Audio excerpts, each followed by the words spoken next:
Hello, everyone.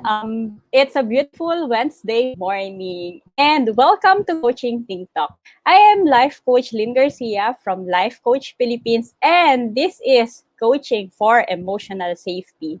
This coaching conversation is for people who are experiencing unhealthy emotions at the workplace due to unsafe working environment, and they want to take back the control of their lives. And sila yung mga tao na one decision away na lang para makuha nila yung safe space that they are dreaming of. And my mission is inspired by my personal journey. So most of my journey sa workplace. And this is to create a psychologically safe working environment. Okay, so that's my mission. And thank you everyone for joining me live today, and please leave your digital footprints by letting us know where you are coming from today. Please do tag a friend and circulate this video to help us reach more individuals who might be in need of what I'll be sharing for this session. Okay, ang ganda pa naman ng topic natin today. And you may also give some shout outs to people who you want to greet and reach with some inspiring message. And if you are watching this on a replay, please do comment #replay, tapos let us know kung saan ka rin nanonood para alam namin kung saan, hanggang saan nakarating yung video na ito, no? And yun, currently I am streaming via Facebook page of Life Coach Philippines and YouTube channel Coach AI Connect. If you are new to our platform, please like, follow, and subscribe. And ayun, as I can say, ayan, nandito na po tayo ngayon sa episode 16. And today, we're going to talk about psychological safety and the hierarchy of needs. Is there any relationship about psychological safety and hierarchy of needs? And di ba yun yung mga na-share ko sa inyo na mission ko is to create a psychologically safe working environment. And for us to understand ano ba yun and how can we create psychologically safe working environment, let us discuss first psychological safety and yung hierarchy of needs. So we're going to talk about you, we're going to talk about us, and we're going to reflect about sa atin, sa sarili natin, and how are we kapag nandun din tayo sa workplace. Alright? And according dun sa kay Maslow, di ba? Since we're going to talk about hierarchy of needs, so si Maslow, ang question niya talaga nung una is, what motivates human behavior? And based dito sa Maslow's hierarchy of needs, this is one of the best known theories of motivation. Simula pa rin nag-start ito, nagkaroon ng research, and marami din ang nag-aaral about this. And according to humanist psychologist Abraham Maslow, our actions are motivated in order to achieve certain needs. And yung needs na yun yung na-identify dito. Before I talk about kung safety, di ba? I'm talking about hierarchy of controls kasi may pagkakasunod-sunod po sa pag-apply ng control para ma-prevent yung hazards in the workplace, hazards or yung danger. Now, ngayon naman is yung ano ba yung pagkakasunod-sunod ng needs natin? Ano ba yung hierarchy niya? And how is it connected to psychological safety? Okay, interesting, diba? Okay, so ito yung isang photo ng question, no, about psychological safety. And sabi dito, based on this illustration or this figure, Maslow's hierarchy of needs is a theory, diba, of motivation, which states that 5 categories of human needs dictate an individual's behavior. Okay, and those needs are physiological needs. Ayan, nakita dito, physiological needs. Tapos, safety needs. Ayan, or yung nakalagay dyan is safety feeling. Love and belonging needs, esteem needs, and yung higher is self-actualization needs. And when your people, for example, you are part of the workplace, you are part of the team, may mga kasama ka, or teammates mo, di ba? When your people know that you're treating them right, they'll feel motivated to give their best in return. And conversely, if you ignore your team members' needs, they'll likely feel demotivated or disengaged. And they may even up leaving. And there's a lot of study about this, and they are connecting it na kapag part ka ng team and kapag tayo as individual. And it's interesting to know kasi 'di ba kanina I mentioned about mga emotions natin in the workplace. Now, nakapag-reflect po ba tayo? Paano tayo nagkakaroon ng mga ganong emotions in the workplace? Nakita ba natin ano yung sources nun? And paano siya nakaka-affect sa performance natin, sa productivity natin? Okay, and do you have this list ba? Meron ka din bang parang ganito, may journal, notebook, and nakikita mo ba, currently, are you aware nasaan ka dito sa hierarchy na to at lahat ba nakuha na natin and lahat po ba present na siya sa atin? Okay, so yung next natin is, yun nga, how is it connected dito sa psychological safety? So for us to have a picture of psychological safety, tingnan natin, para pakita mo yung safety, ano ba yung hindi safe? Ano ba yung psychological danger? And this presentation, this slide, I used it in my previous presentation. So I talk about psychological safety and how to create a psychologically safe working environment in the workplace. Now, creating psychological safety requires us to do one thing many of us have been taught to avoid at all costs. Ito yung being comfortable with being wrong. Okay, how are we in the workplace? Welcome po ba na magkamali tayo? Welcome ba yung mga ideas natin? And because admitting you are wrong can have a disastrous effect on the way others perceive you.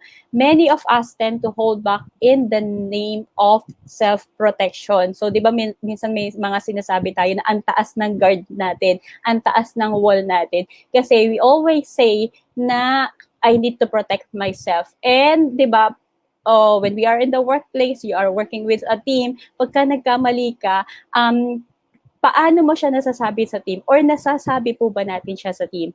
So there's a statement also before from Amy Edmondson. Siya yung researcher nun kay Google and siya yung isa sa nagkandak ng research na ano yung characteristic ng isang high-performing team.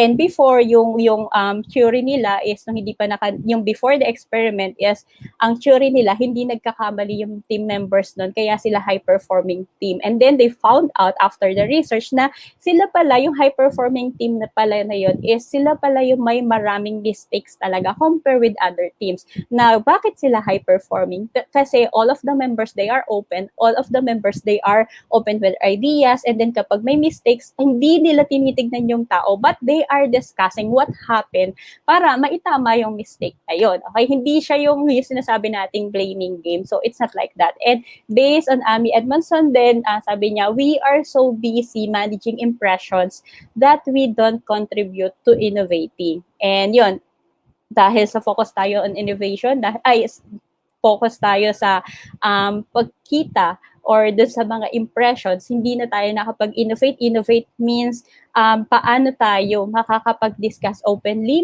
paano tayo makakapag-discuss ng comfortable tayo with each other. Alright, so yon, that's introduction para sa pag-uusapan natin today. And ayan, if this is the first time you see me in the digital space, I am Coach Lyn Garcia. Okay, I've been a life coach since 2017 and I am from batch 1. I am a Master Builder Apprentice of Master Coach A and we build tribe as we help your unstoppable dream come true. And same year na na-certify po ako as a life coach, that's the same year that I passed the board exam. So I am a registered electrical engineer by profession and an occupational safety and health practitioner. Kaya if you can see, if you notice sa mga talks ko, it's all about occupational safety and health kasi one of my mission also is to support yung campaign ni Dolly na Vision 1 Million OSH Champion, di ba? So all of us can be an OSH champion, can support occupational safety and health. Okay? And ayun, as you can see dito sa picture, I am also scholar of a 20-week public speaking program of Master Coach A. And ito, important reminder, and lagi sinasabi ni Master Coach A, public speakers are public servants. And ayun yung isang mission din ng Coaching Think Talk and every life na ginagawa po namin ng mga life coaches. Hindi lang po ako yung life coach na nagtotalk dito. So we have different schedules and mga life coaches that sharing yung mga messages and reaching out dun sa mga tao na we know and we believe na kailangan itong message na to. And yun, dito sa public speaking program ni Master Coach A, hindi ito focus on technicalities kasi we believe marami na nag-offer for that. But what we want is to share the message, to share the heart, and to really know ano ba talaga yung kailangan ng tao. Tapos kung hindi nila kayang mag-represent, di pa nila kaya magsalita for them, ito yung isang role ng public speakers. Kaya nga, we are public servants also. Alright, so I am also the creator of this. So, hindi ko siya sinashare before kasi para sa akin, nandun lang sa Facebook, no? But, since na-feel ko na kailangan na rin siyang marinig ng mga tao. So I'm also a creator of this Facebook group. This is #selfcarecoaching club. Nag-start ito kasi, di ba I mentioned, ang dami kong experiences sa workplace before. And dumating ako sa point na, kaya pala ako nagkakaroon din ng mga unhealthy emotions kasi dumating ako sa point na nakalimutan ko na rin alagaan yung sarili ko. Na dahil sa commitment ko sa trabaho ko, commitment ko sa mga projects, commitment ko dun sa goal ng company, di ba? Na hindi ko naman pala siya goal. Nawala ako dun sa picture, nawala ako dun sa ano ba talaga yung gusto kong gawin, no? At sino ba talaga ako at bakit ko siya ginagawa. So nawala ako dun sa picture na yun kasi ang naging goal ko nun is the goal of other people, is the goal of the company din. So yan siya. And when I realized na okay, so isa pala to sa mga factor na kaya nag-contribute siya na magkaroon ako ng unhealthy emotions is because ako din pala yung nagbigay or ng permission for other people na sila yung mag-take ng control ng buhay ko. So yun, after realizing that, I believe marami din yung mga tao na nakalimat na doon or hindi na naalagaan yung sarili nila. So I created this #selfcarecoaching club. This is public group sa Facebook. So you can join, you can just check it on Facebook and then click join and ask the membership questions para ma-approve ko yung membership request nyo. And also, ito yung isa, since I'm a tribe builder, this is the tribe that I am building right now. I am the founder and creator of the Say Yes to the Unknown coaching community. And as you can see here, yung, wait lang. Ayan. Yung tagline ko here is fear, not the unknown, dare to explore and be ready for life's best surprises. And yan. And here's the manifesto of the tribe. Okay, so, and I use #safety4the_unknown kasi diba, most of us, kaya hindi tayo maka-move doon sa gusto natin kasi it's unknown to us and then we choose to stay dito sa comfort natin, we choose to stay dito sa known sa atin na kahit alam naman natin na, teka lang, hindi na ako masaya dito or this is not a safe space for me na ngayon, kaya lang, I choose to stay pa rin. So, yan, kaya, ito, let me read muna yung manifesto namin. So, we believe that we cannot give what we do not have. What we give is a representation of what we have. We are not waiting for people's approval to do what God has called us to do. We want to bring change to the world by living our dreams and sharing our passion. We want to serve with dignity and do the things that matter. And this is what safety means for us.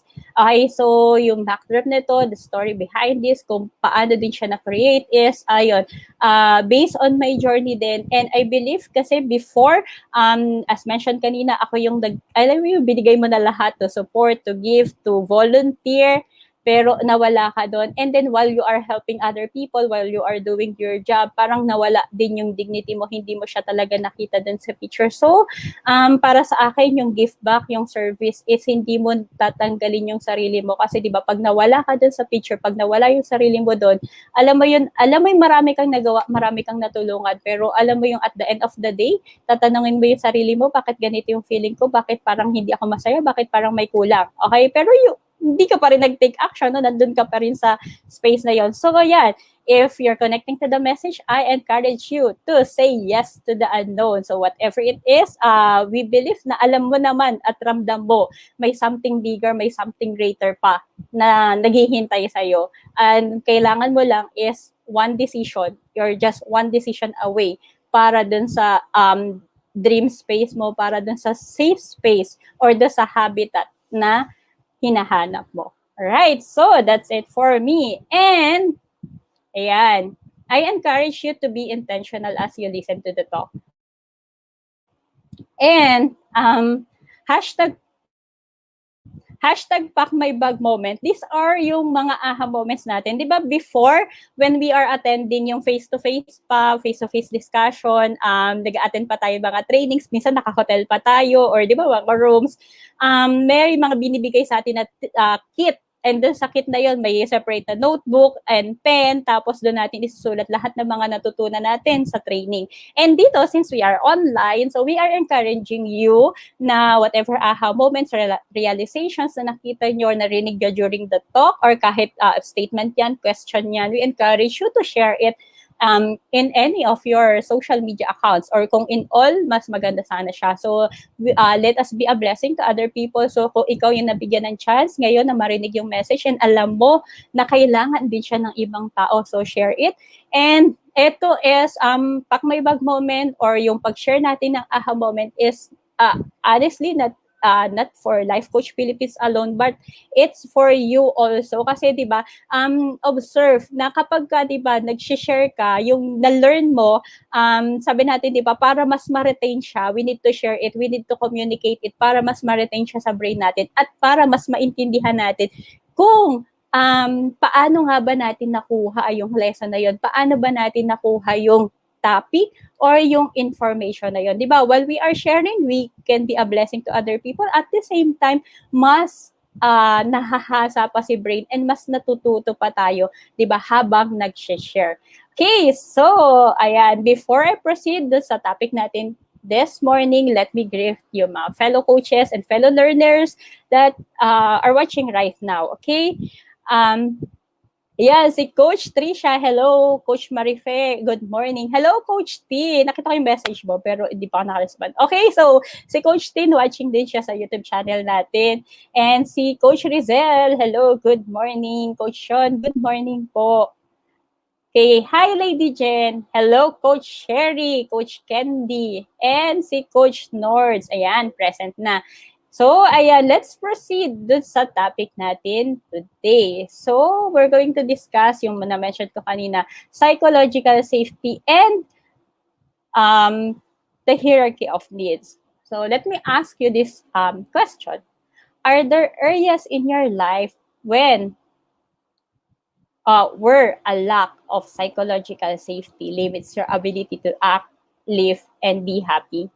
So, meron po bang ganun tayong nafe-feel? Meron po ba tayong ganung scenario? And think of the moment, or medyo mag-reflect tayo ngayon, no? Think of the time when you were embarrassed, marginalized, or otherwise rejected in a social setting. So, for example, if you're a student, may naalala ka ba na yung teacher mo na-ignore yung question mo, or na-ignore yung gusto mong sabihin, or yung kung nasa workplace ka, your boss criticize your ideas, or pwedeng hindi rin pinansin yung idea mo, or pwedeng a co-worker mock your English pronunciation. Ito, super connect ako dito. Meron bang ganon? Or minsan not only English pronunciation but the grammar, no? So meron ka bang naalala ng ganon? May ganon ba tayong situation? Or kung sa ibang workplace din, or kahit sa bahay, 'di ba? May mga times ba na hindi ka rin napansin or hindi rin narinig yung idea mo, and you are part of the team, or kahit kayo, kunyari, magkakaiba sa workplace, or alam mo yung may kasabayan ka lagi sa pag-lunch or pagkain sa labas, tapos there's a moment na hindi ka nila isanama and hindi ka man lang in-invite in having lunch. So, yun, do you have those scenario? May mga naalala ka ba na ganyan situation in your life? And I'm referring to times when you were deprived of psychological safety. Naalala mo ba yung mga experiences na yon? Those wounding experiences. And before, so dun sa mga examples, ay yung mga questions na nabigay ko kanina is, syempre, may mga example, may mga stories ako na na-experience connected dun sa mga questions na yon. And I remember that moment, hindi pa ako ganun ka-familiar about psychological safety. Nung life coach na ako, tsaka ko lang naman nalaman na meron palang term na psychological safety, no? Pero that moment, hindi ko alam. Ang alam ko lang, ayaw nila sa akin or ayaw ako pakinggan or hindi ako, alam mo yun, hindi ako important. Yun yung nasa mind ko that time. And kaya din, siguro yun yung naging start para ma-develop or magkaroon ako ng mga unhealthy emotions, especially in the workplace. Okay, so yun, most of the experiences naman na meron ako yung mga unhealthy emotions, nakuha ko yun sa workplace. And that time, yun nga, syempre, hindi ko siya alam, hindi ako aware na psychological safety pala yun. So, hinayaan ko lang siya hanggang sa napunta na siya sa burnout and yun, tuloy-tuloy na. And talking about psychological safety, if this is the first time also na ngayon mo lang narinig yung psychological safety. So this is from the 4 stages of psychological safety. Based on that, psychological safety is a condition in which you feel, number 1, included, number 2, safe to learn, safe to contribute, and safe to challenge the status quo, all without fear of being embarrassed, marginalized, or punished in some way. Ibig sabihin, you are welcome to share your idea.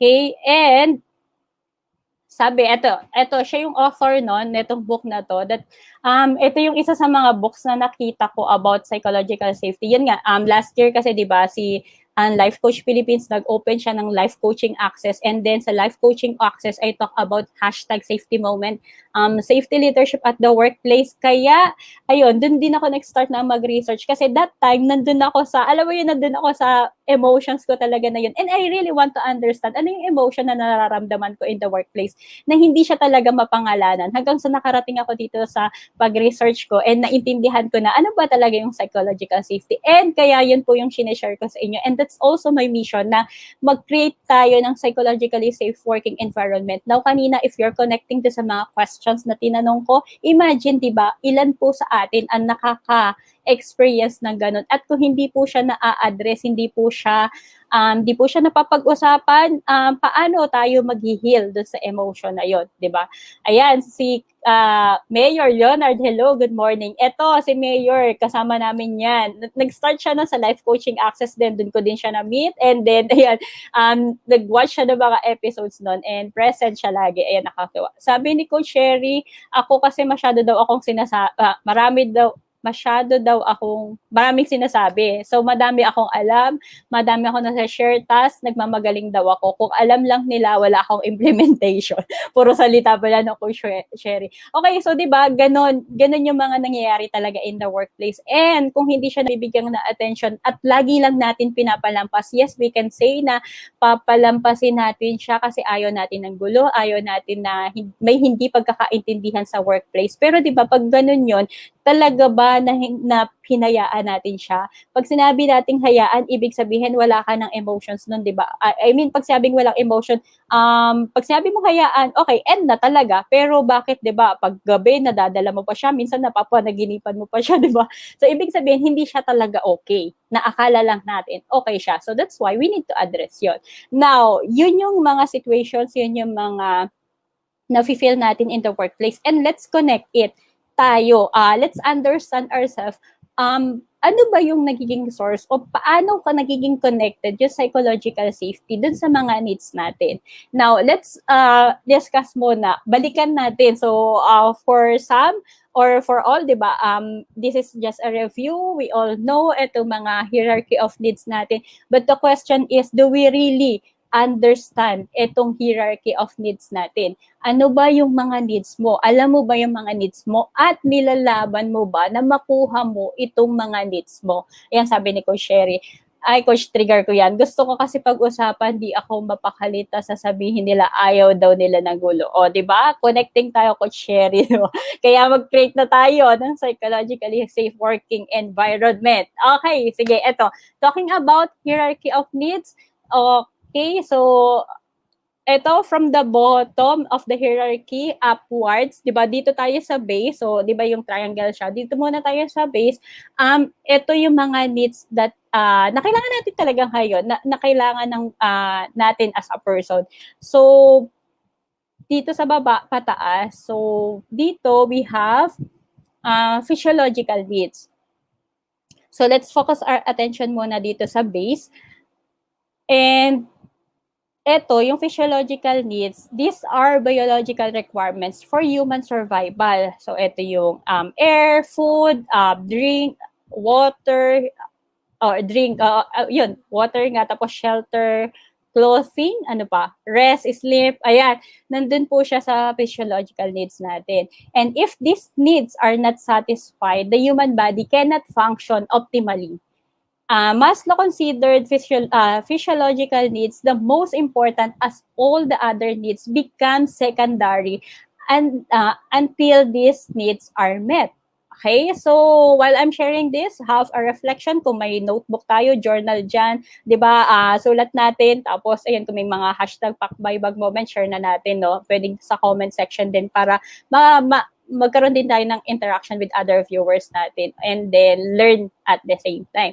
Okay, so how's your physiological needs? And next natin is the safety needs. So dito papasok yung security and safety. And once an individual's physiological needs are satisfied, the needs for security and safety become salient. And people want to experience order. Okay, sabi nga ni Master Coach Jasmine, chaos to order, no? Predictability and control in their lives. Kaya, ayan, tayo, di ba, gusto natin may control, gusto natin secure tayo, gusto natin, alam natin what will happen next. And these needs can be fulfilled by the family and society. Pag family mo, syempre yun, biological family mo at tinuturing mong family. Pag society naman, sino ba yung nagbibigay ng security sa atin pagka society pag-uusapan? So, nandyan yung police, mga guards, di ba, medical care, ano pa, kapag sa school ka, syempre may mga guards tayo doon and may mga teachers din na magbabantay din sa atin. So, yun siya. And next natin is belongingness and, ayan, love needs. So, nandito yung mga intimate relationships, nandito yung friends natin. And after natin ma-meet yung physiological, yung safety, after siya ma-fulfill, etong third level na to is social and involves feelings and belongingness. Belongingness refers to human emotional need for interpersonal relationships, affiliating, connectedness, and being part of a group. Kaya kanina, di ba, may example tayo na alam mo yun sa workplace ka or kahit saan na may group ka na sinasamahan tapos one time hindi ka na na-invite sa lunch. So, di ba, nagkakaroon ka na ng ibang feeling or minsan may negative emotion kasi nga nandito siya sa third, yung belongingness and love me. So, minsan pagka ganun, ang nafe-feel mo, di ka na belong, di ka part ng group. Okay? And next natin ay esteem needs. Okay, esteem needs are the fourth level ng hierarchy natin and include self-worth. Okay? Self-worth siya, accomplishment, and respect. Okay? Ito na yung hinahanap mo. Part ka na. Kanina, di ba, isa pa lang, physiological. Inisip mo lang, kakain, saan ako, kakain ba ako, tutulog ba ako, ganun. Tapos next, nag-isip ka na about your safety needs. Tapos, belongingness sa group. Now, esteem needs naman. And dito, esteem for oneself, part siya ng dignity, achievement, mastery, independence, and the desire for reputation or respect from others. Alam mo, may demand na tayo. Alam mo na dapat na nire-respeto ka. Alam mo na you deserve na ito yung treatment para sa'yo. Kasi alam mo, bilang tao, kailangan irespeto ka. So, yan na siya. Nandun po siya sa esteem needs. Yes, Coach Nords, upgrade. Okay? And then yung last natin is the self-actualization. needs. Ito yung highest level in the Maslow's hierarchy and refer to the realization of a person's potential, self-fulfillment, seeking personal growth, and peak experiences. And ito, this level describe or ano siya parang ito yung desire to accomplish everything that one can to become the most that one can be. And dito po, sa self-actualization na to, alam mo yun, kung workplace yung pag-uusapan natin, like, before kasi nung anong tawag dito? Nag-decide ako to resign, marami yung hindi nakakaintindi or marami na hindi makita yung reason ko bakit daw ako magre-resign. So, the only reason naman kasi yung sa akin dun is, yes, I have, yung maganda yung salary, maganda yung position, but yung sinasabi ko, hindi ko makita kung paano pa ako makakapag-serve kasi parang feeling ko, narating ko na yung yung highest level. And para sa akin, wala nang next, wala nang growth, wala na siyang, paano ko pa makikita or paano ko pa ma-improve yung sarili ko. And dito, pagka nakarating ka dito sa self-actualization, alam mo yung iisipin mo na lang dito is paano ka mag-give back, paano ka mag-serve, hindi na siya sa'yo yung nasa baba natin. Kasi yung sa baba natin, di ba, yung yung physiological needs, safety, belongingness, self-esteem, hindi mo na siya mako-question na kung may kulang ba. Kasi hindi po natin sinasabi na dapat itong lahat na ito ay mag 100% kasi hindi naman siya ganun talaga ma-measure. Ang question then is how satisfied are you dun sa mga meron ka. Lalo na when we talk about food and water. Okay, gano'ng karaming food ba yung kailangan mo? Di ba ang iniisip lang muna natin is yung sa everyday mo. Tapos kung nagpa-plan ahead ka is hanggang kailan o hanggang gano'ng katagal yung stock mo ng food. Parang gano'n siya. And pagka dito is ito na yung give back. How can you serve? Parang ang thinking mo na dito is how are you going to serve the community? And sometimes in the workplace, pagka may employee tayo na gusto na mag-resign, ang thinking natin ay offeran. Di ba may mga tinatawag na counter offer, gano'n, para mag-stay pa rin yung employee. Pero hindi natin nakikita. Pagbabalik tayo dito, basic po itong hierarchy of needs. Na-review ba natin siya? Nakita ba natin kung ano yung need ng tao?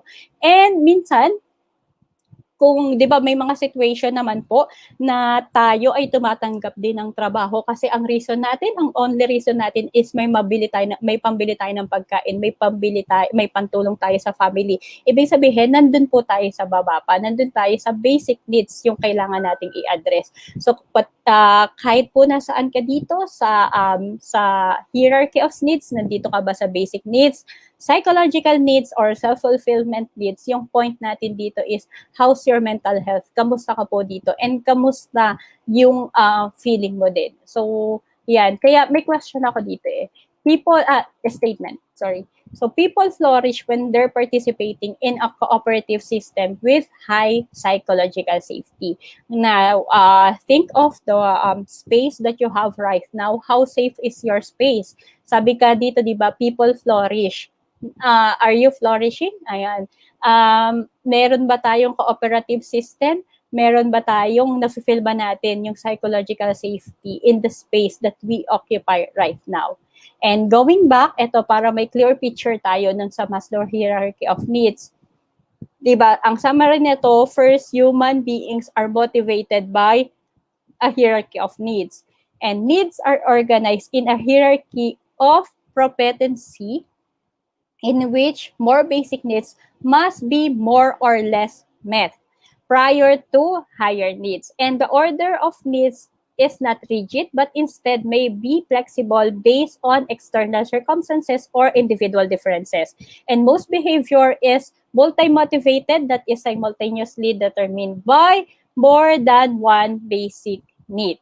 Okay? And yan nga, kamusta? Yung kamusta tayo sa mga needs natin, nasaan na tayo dito, and saan natin kailangan ng support pa. So, do you need support sa physiological, sa safety, sa love and belongingness, sa esteem, or nandito tayo sa self-actualization wherein, di ba nakalagay dyan, desire to become the most that one can be, or ito yung naghahanap na ng purpose, naghahanap ng calling, paano pa ako makakatulong sa community ko, how can I serve my community, how can I serve other people, yun na yun sa taas na yun. Okay, and kung saan ka po dito, let us know, connect with us, pag-usapan natin kung medyo hindi pa siya klaro or may mga question ka about dito. Alright, and yung next ko dito is, since we are talking about hierarchy of needs, let me include what I have learned from Master Coach A. So this is from 80-20 mental model. And ito is, sabi niya doon, di ba, most of us, ako, yan, before, na hindi ko pa alam na mental model pala siya, di ba? Ang alam ko lang, 80-20 rule is about productivity. And di ba, sabi doon, Pareto rule, Pareto principle states that for many outcomes, dito, di ba, many outcomes, roughly 80% of consequences come from 20% of causes. And other names for this principle are the 80-20 rule, the law of the vital few, or the principle of factor sparsity. And eto, how can I connect ito, yung 80-20? Bakit ko po siya sinishare sa inyo? Diba? Since we are talking about needs, psychological safety, let's connect it dito sa occupational health and safety. Based dun sa study, sabi nila, diba, 20% of the hazards account for 80% of the injuries. Now, if you are the safety officer or if you are in the workplace, ikaw yung naka-assign sa occupational safety and health ng employees nyo, saan ka magfo-focus? Sa treating injuries o sa preventing hazards? Kasi 'di ba, kung productivity ang pag-uusapan, kung effort ang pag-uusapan, we need to focus dito sa 20%. Para 'di ba, 20% of your time focus mo on preventing the hazard, pero yung effect nun is 80% naman ng injuries yung ma-prevent mo or mas malaki pa. Hindi siya sa rule or dito po ay hindi siya talaga total of 100% na representation. So yung understanding ko rin kasi before ay 100 lagi yung total niya and yung hatian niya. And ayan, if this is the first time you hear about mental models, ito yung one way to think about your thinking. And mental model is how we process, or this is a mental process on how we think, how we process our thoughts, paano natin nakikita yung view, yung parang expectation versus reality.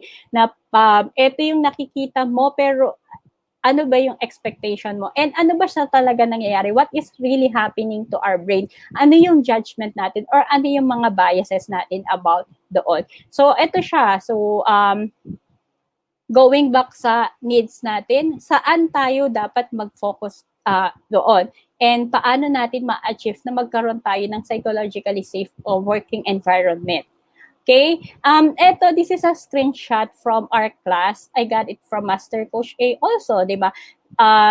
Since we're talking about needs, sa tingin nyo, saan ito papasok? Sa hierarchy of needs? Sa physiological ba siya? Sa safety, love and belongingness, esteem, or sa self-actualization? Okay, so this is a simple approach on how are we going to use 80-20 in our life. So, 3 steps lang po yan. Personal application po ito. Okay, since you are here right now, kahit papadoon mo to sa replay, paano mo siya ma-apply and paano niya masasagot or paano siya makakatulong do sa needs natin. Okay, so yung first is know your goal. Ano yung goal na meron ka? Increase health ba yan? Increase happiness, increase learning, increase productivity. So, this will all fall dun sa hierarchy of needs natin, di ba? When we talk about health, saan po siya pumapasok sa inyo, sa tingin nyo? Okay?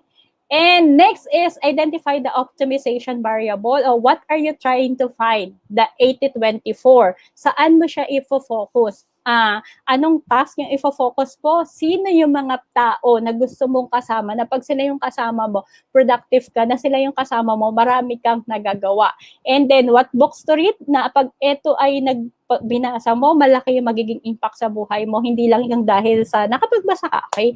And ask yourself, what's the 20% of yung optimization variable, kung ano man siya saan mo siya gagamitin, that causes 80% of the goal. Ano yung goal mo? So, create your own formula dito. And what are the 20% of pwedeng tasks or input that will create 80% of the result that you want? So, it's important that you are clear dun sa goal na yun para mabuo mo yung formula na yan. And, yes, question natin dito, for example, you're on a diet or you want to focus on your health, parang pwede mong tanong sa sarili mo is, what food or drink am I consuming on a regular basis that contributes to most negative health effects? Kung hindi mo, kung may mga hindi ka naman nararamdaman on your health right now, ano yung nako-consume mo na food and drink kaya nagkaroon ka ng negative health effects? And pwede rin ang question mo, what is the lowest effort exercise or movement I can perform that will provide the most health benefits? Ibig sabihin, di ba, low effort pero high impact or malaki yung benefits na nakuha mo. And let me ask you this question, di ba, before we proceed sa next. Will your work, eto yung work mo ba ngayon, will get you closer in achieving your dreams? Ako lagi ko tong tinatanong, lagi ko siyang sinasabi kasi di ba, most of us, akala natin we are productive kasi most of our time in-spend natin dito. But talking about, alam mo yung return, ang laki ng time na in-spend mo, pero gaano kalaki yung mako-contribute niya sa dream future mo, sa dream mo na maging ikaw in the future. Yung pinagfo-focusan mo ngayon, yung binibigyan mo ng attention ngayon, makakatulong mo yan sa kung sino yung gusto mong maging ikaw in the future. Kasi if not, I encourage you to review your 80-20. I encourage you to review yung mga tasks na ginagawa mo, yung mga activities na ginagawa mo today. If all of the tasks or if the goal that you have right now is not your goal, rethink. Pag-isipan mo ulit yan. Kasi when are you going to spend your time for yourself? When are you going to spend your time doon naman sa mga dreams na gusto mo, yung dream na para sa'yo, yung dream life mo, yung dream future mo. Okay? Yeah, si Coach Sherry, no? Gusto ko para productive. Yes, Coach Sherry, di ba? And eto, this is the important message that I want to leave with you, for you. Ayan, 80-20 principle, cut out the meaningless stuff. So, ayan, basic needs, psychological safety. Kaya hindi natin nakukuha yung psychological safety na gusto natin, na experience na yon. Kasi nandun tayo sa environment na dapat naman is wala tayo. Or yung time natin, saan natin siya naubos? Saan yung malaking part? Di ba kanina circle yon, tapos dalawa siya. Alin doon yung may malaking part sa'yo? Nasaan ka doon? And yung part na yon, yung malaking part na yon, doon mo pa siya talaga gusto? Yun ba yung dream na environment mo? And again, ito, ang question natin, what is the smallest input that will bring the largest relative output? Imagine, small input lang, pero ang laki na na-contribute mo, ang laki na naging effect sa'yo. Alright? And yung next natin is a reminder, okay? Ito, lagi ko siyang inuulit-ulit, the absence of physical safety can bring injury or death. But the absence of psychological safety can inflict devastating emotional wounds, neutralize performance, paralyze potential, and create an individual's sense of self-worth. And going back to hierarchy of needs and psychological safety will fall under safety needs. Ibig sabihin, nasa second pa lang po siya, di ba? So, kung di, para sa akin, ito kasi yung mga foundation, dapat maayos yung psychological safety natin para makapag-perform pa tayo yung papunta sa taas hanggang makarating tayo sa self-actualization, di ba? So, ayan siya. Sa atin, sa workplace especially, we focus on physical safety. Physical safety means visible yung mga hazards, yung kita mo agad pag may water dyan or may basa, may hindi maganda, pinapalinis natin agad kasi alam natin pag may water or may hazard dyan, pwede siya mag-cause ng accident, di ba? So, madali siyang tanggalin. But, what if emotional wounds yan? What if isang hindi magandang message yan na nakuha mo? What if nasigawan ka ng boss mo? Paano po natin siya na-address? Diba? Pag nasigawan ka, pagka na-left out ka sa group, pagka hindi natanggap yung idea mo, kapag hindi ka narinig sa workplace. Diba? Akala mo nung una, you're okay, pero darating yung time na may unhealthy emotions ka na mararamdaman kasi doon siya nanggaling.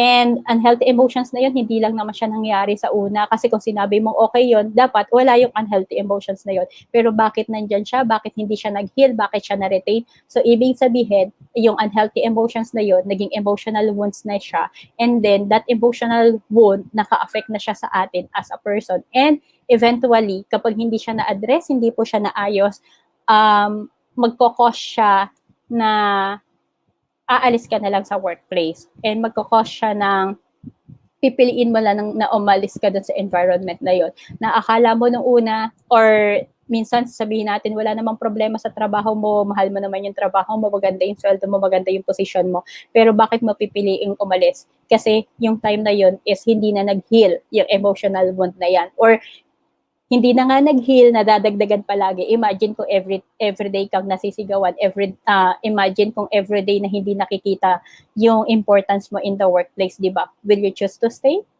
Okay, hayaan mo ba na mabugbog yung emotional wounds mo? Or alam mo yun, yung akala mo naman hit ka pero hindi. Ano siya, hanggang sa na-develop na siya ng trauma and higher level na.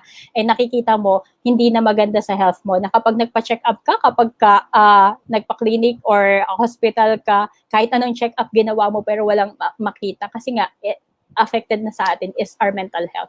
Okay? So, yun. And kung may mga safety officers na nakakapanood po ngayon, nakarinig ng message ko ngayon, I encourage you, hindi lang physical hazards yung tignan natin. Let's also think of the psychological hazards that are present in the workplace and address din natin siya. Okay? So, yan. Okay. So, medyo ano lang yung format. Ang message dito is, we are healed by relation, not isolation.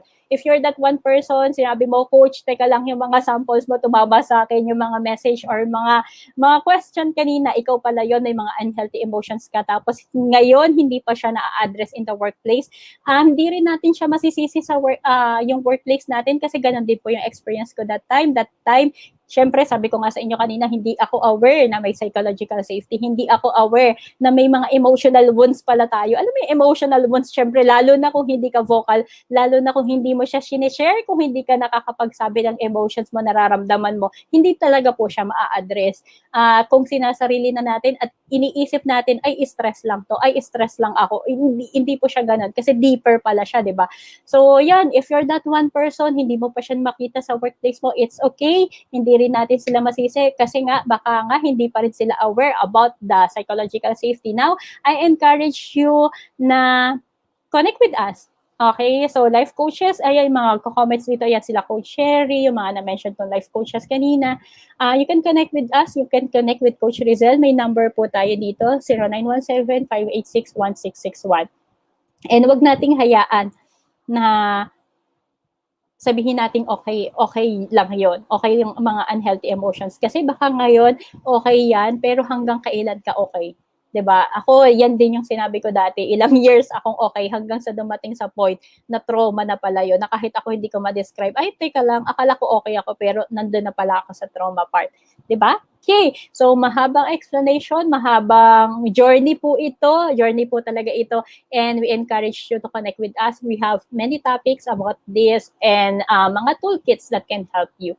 Alright, and talking about safe space, talking about safe space, ano yung safe space mo ngayon, nasaan ka ngayon, kumusta yung environment mo ngayon, and as for me, this is my safe space, this is the Cup Coffee Republic, and if you are in Metro Manila, malapit ka lang, or in Pasig area, I encourage you to visit our coaching hub. So, the Cup Coffee Republic is a coaching hub and home of certified life coaches where inspiration begins and transformation happens through the platform of life coaching. So our physical space is located inside Pioneer Center along Pioneer Road, corner Brixton and United Streets, Capitolio, Pasig City.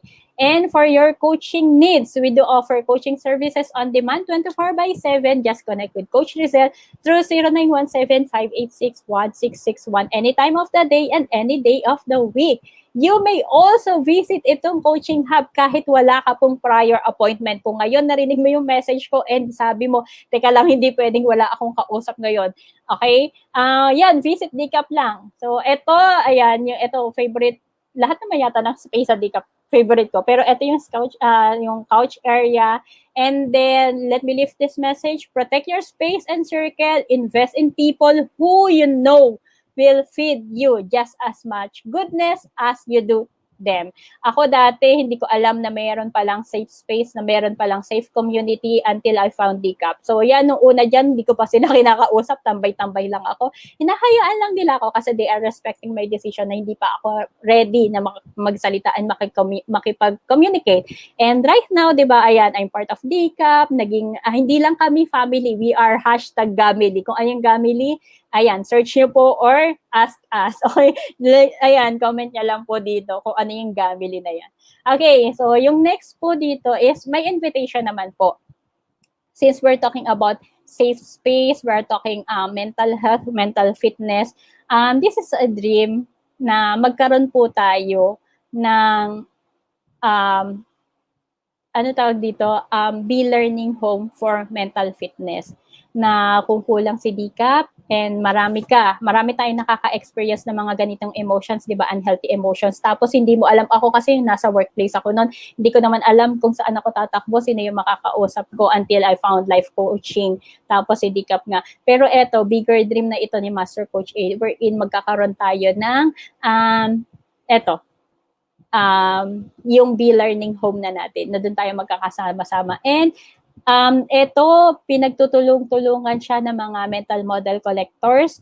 So, para ma-raise yung fund to raise and to build this facility for us. And if you're that one person, you want to support the cause, you want to be part of this be-learning society, I encourage you to be part of this masterclass. Actually, marami siya eh.